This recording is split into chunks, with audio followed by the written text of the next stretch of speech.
Hello everyone. CBSE board exams का syllabus हमारा पूरी तरह से कंप्लीट हो चुका है और अब समय है रिवीजन का। पर अब पढ़ाई में हमारा मन नहीं लगता।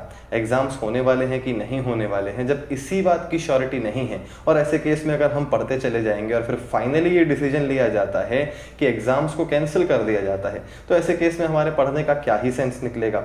ऐसा मेरा मानना नहीं है, लेकिन ऐसा बहुत सारे स्टूडेंट्स का मानना है। और ये ऐसे लोग हैं शायद जो रेड सिग्नल पे भी केवल तब रुकते हैं जब पुलिस वाला डंडा लेकर खड़ा होता है।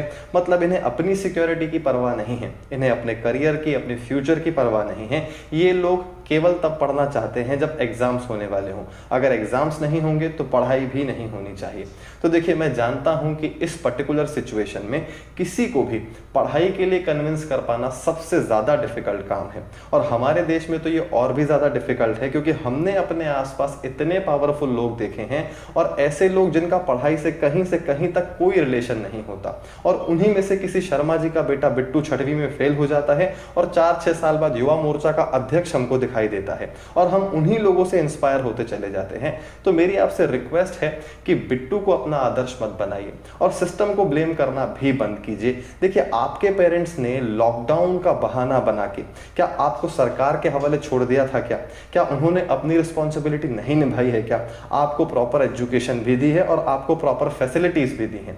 तो ये आपकी भी जिम्मेदारी है कि आप उन्हीं प्रोमिसेस को, उन्हीं रिस्पॉन्सिबिलिटीज को आगे कैरी करें। आपका काम पढ़ना है, एग्जाम्स का डिसीजन आपका नहीं है। वो डिसीजन जिसके हाथ में है उसी के हाथ में रहने दीजिए और उसी को डिसाइड करने दीजिए। आपकी जॉब है पढ़ना, आप उस पढ़ाई को कंप्लीट कीजिए।